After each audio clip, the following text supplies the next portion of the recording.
Palworld has been a game I've been passively interested in for some time. I remember hearing the Pokemon with guns claim a few years ago and thinking it was no more than a marketing gimmick or a headline to grip people on the concept, but never realised how close and, paradoxically, far from that it would really be. It launched, I downloaded it on Xbox Game Pass, then I did something no one should do. I checked Twitter.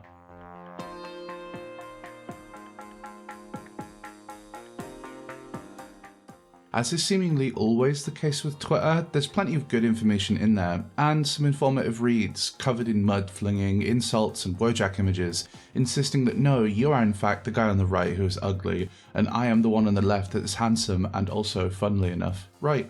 That is to say, I didn't particularly want to tweet about it because I don't necessarily believe in my ability to have a constructive and, more importantly, coherent take on the whole thing. That is, I suppose, what this video is for.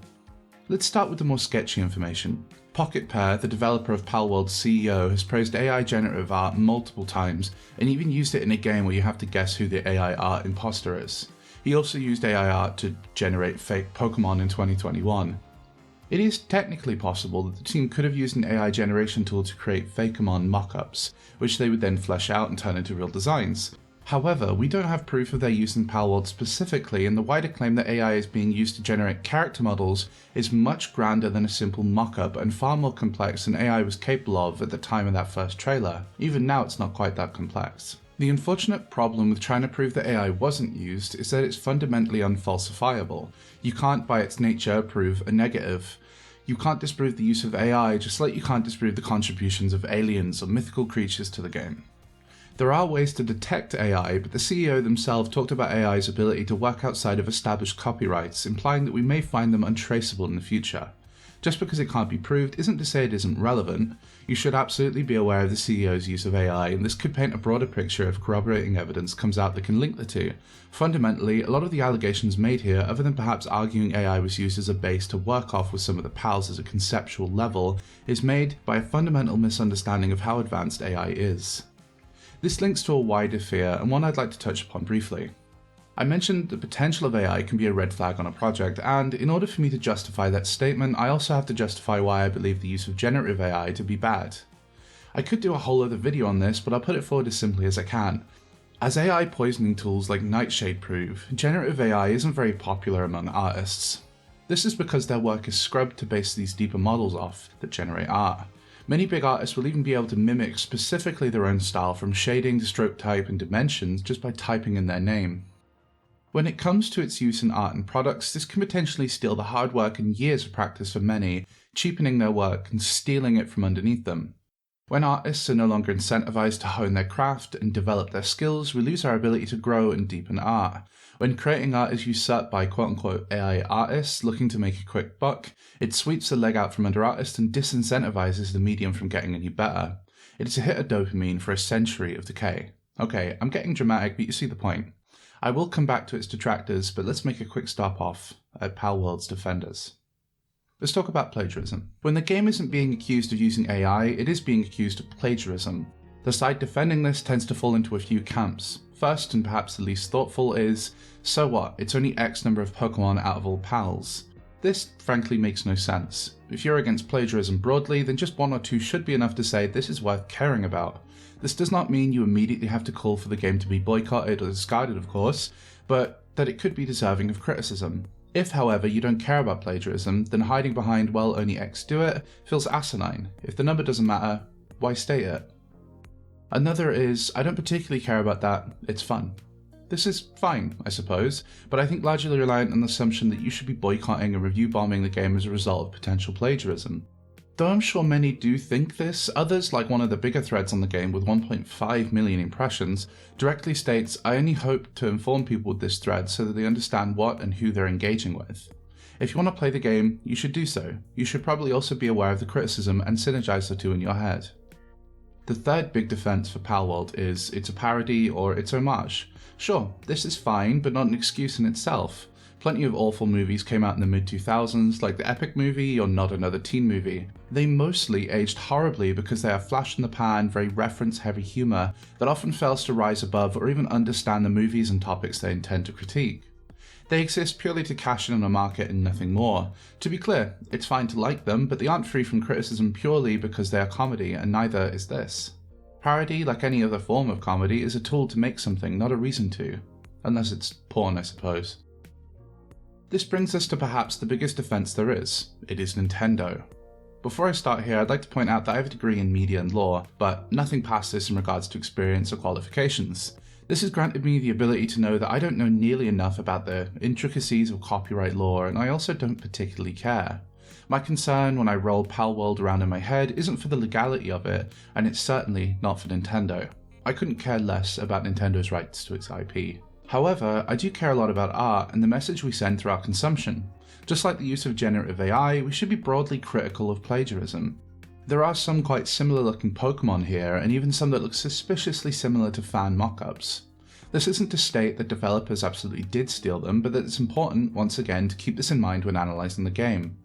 When people disingenuously accuse others of pedantically fighting for Nintendo's IP rights, they are often willfully misunderstanding the point of this argument. Yes, people who aim to exclusively defend Nintendo do exist, but as the previous tweet suggests, criticism of something for plagiarism is not incongruent with the desire to quote-unquote eat the rich, or at least take money out of their pockets. Caring that a game copies Pokemon doesn't necessarily have to stem from your desire to defend it so much as defend art. I think that, from what I've seen of Palworld's designs, they do try to transform many of those Pokemon with original text and uses, but the inspiration is clear and fine to criticise. Other games take from Pokemon and should still exist, like Palworld does. Other titles take from games and don't do enough for the format to be good on their own. Both of these things can be true. I've seen quite a few takes claiming that this will make Nintendo sit up and listen, but even though this sounds good, I don't know how convincing it is. For one, Scarlet and Violet are pretty well hated on social media and even YouTube, yet they sold excellently, landing at somewhere over 23 million units sold. This places it ahead of Gold and Silver, Diamond and Pearl, Ruby and Sapphire, most of the games that probably deserve those sales figures more. When our collective justification for plagiarism is, well, Nintendo will have to pay attention, we don't specify what exactly they are learning from this. That Pokemon should be a survival crafter, or maybe, the most important lesson, people don't care about original art. When IGN puts out an article about the death threats some Palworld devs are seeing as a response to this backlash, it's important to keep a few things in mind. Part of the reason this report comes out is because Palworld is a huge game. Another is because in the West, or specifically Twitter, Palworld developer visibility is incredibly low and statements are few and far between. When a representative of Palworld feeds information to IGN that its staff are being harassed, it makes sense to report this as it's the only access they have to Palworld. If you want to write about Naughty Dog or Bungie, you simply have to look up many of the developers on Twitter and DM them. This relatively secret communication style means that media can end up acting as a mouthpiece without any malice or necessarily all that much forethought. All developers in the public eye embroiled in some sort of controversy will get death threats, and I feel the general public doesn't fully understand it until they see articles like this. Unfortunately, those developers getting those threats aren't the first ones to get them and won't be the last. This isn't to downplay that hurt and pain, but to draw a parallel and ask why here is specifically the case the article came out stating this. What makes this different to other death threats? All of this is to say yes, I am talking about Twitter drama, but also yes, this can have a real effect. Though I went into this video with this question in mind, I think I found myself coming away with this question instead. And the answer is, we should care more about the response and what that says about us. The use of AI, or copyright infringement, I guess, is relevant, but it's also important to look at how we analyse this as a culture. What if these things are true, and what does that say about us? To defend the game, many have pointed out other games don't get this scrutiny, and that is totally true. Many big Ubisoft-style games use the same formula, and many titles rip off other successful indie games. Hell, Palworld's dev appears to have done that with both their previous game and the next one. These are worth consideration, especially when wishing for better games and discussion about those games. Palworld is unique, perhaps exclusively for its ire, and part of that is related to this dialogue, the social mediaification of talking. The pure ire expressed at one another here is partially engagement ploy by blue checks and console war fanboys, partially two sides who hold strong moral convictions and dissonance for engaging or willfully disengaging from the art they love, and part of it is just our desire to argue. I lamented going to Twitter, or should I say X, earlier on, and I meant it. Social media platforms can be a wonderful way to connect, but also a reason to disconnect from the things we love. I've played Palworld, and I thought it was relatively fun and surprisingly polished for an early access release. Maybe in 50 or so hours, I'll put out a fuller early access review, but my impressions are broadly positive, even if the game feels a little more iterative than substantive. It often feels like a game you would make in Game Dev Tycoon, and that's fine. Games don't always need to be more than that. I plan on playing it more, and even if it directly plagiarized more than I think it probably has, there's still justification to try it out and make up your own mind. It's part of what I love about games. This video has been about Twitter, but the implications of this are much broader, and nothing exemplifies this more than this clip from streamer and content creator Asmongold. To expect me to draw a moral line, I have to perceive a difference that I consider substantial. And I do not consider the difference substantial. Do you guys? No. Right. No. And that's really what matters. If it was made with AI, I'm completely okay with that because it was fun. The evidence is that it doesn't matter. Nobody really cares about this. The lead developer has been very positive about AI in the past and made an AI game We're gonna play called this, by the way. AI Art Impostor that lets an AI artist draw a picture. And so that was like one of the games. We're going to be playing this week. Yes, just generally has been much more positive about some of the benefits of AI rather than what is the normal sentiment amongst artists and I guess general Twitter population, which is that AI is bad and it takes jobs from people. Well, AI and the sentiment from artists opinions don't matter.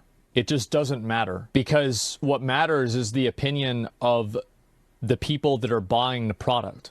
Like, it doesn't, like, your opinion on it, like, just because you do it doesn't, like, nobody cares.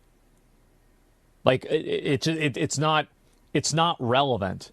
It's like whenever one of these, like, really well-respected and really respectable directors talks about how bad Marvel is. Shut up, old man. Shut up. I like watching the Thor movie. It was cool. First off, it's important to note that this is a smaller clip as part of a grander video, so it's worth having a look at Asmongold's Twitters and socials, where he's currently defending this video. He is more thoughtful in subsequent replies, but I think it's important to talk about the underlying rationale behind this thought pattern. Asmon claims that he'd be okay with a game being made with AI if it's fun. He also claims he wouldn't draw a moral line because he wouldn't know the difference, which seems to misunderstand the point of having ethical standards around art. If I only cared about AI art until it produced games as good as humans, I wouldn't be caring on a moralistic line, simply a consumptive one. Fundamentally, I don't believe this is Asmongold's mask slipping to reveal the true thinker underneath, but one who admits he isn't too bothered about the ethics of it. Before this, he tweeted, "It's a video game. These are pretend problems that people don't actually care about. Make good games equals people buy game. Simple." I would argue this isn't simple. First, what is a good game is often informed by our ethics and morality. If I point to my favourite games of the last few years, I look at those that connected with me, and the things that drive me to connect are my frameworks and lenses to view the world through. Tens of thousands of games offer fun, but great games often combine pure tactile fun with the fun of exploring the story, the fun of examining politics, and the fun of thousands of things other than technical specs. We enjoy games not as machines, but as human beings, and I'm sure Asmongold wouldn't really deny that. When Asmongold says artists' opinions don't matter, what matters is the opinions of the people that are buying the product, he not only fails to understand that artists do support these projects and more people are artists than he thinks, but that all the projects he loves are fueled by the passions of people he's ignoring here. Asmongold cannot simultaneously believe devs are lying and lazy, but also that they should be replaced with AI, the laziest way to create these experiences. A world where this is the case is a world where the things he cares about most, the things he built his career off, die. A lazy or dispassionate dev can become passionate, a language model can't.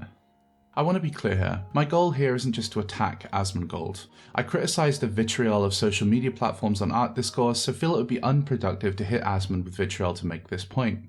However, I think his dismissive response to this discussion is indicative of a broader willingness to ignore any and all critical thinking on products that are otherwise smash hits. Gaming as both entertainment and an art form has significantly matured over the last few decades, yet we still find major figures whose only response to at least genuinely argued criticism is to say, it's not that deep. It often becomes so deep because of the knee-jerk reaction, and that reaction only gets worse as a result. Games are art. They're human expression, and they're a way to connect to people. Much of Asmongold's analysis here is descriptive reality, not a prescriptive one. It is seen as a statement of fact, i.e. markets operate like this, but sprinkled in with, you can't expect me to draw a moral line, and this is where I think the anger comes from.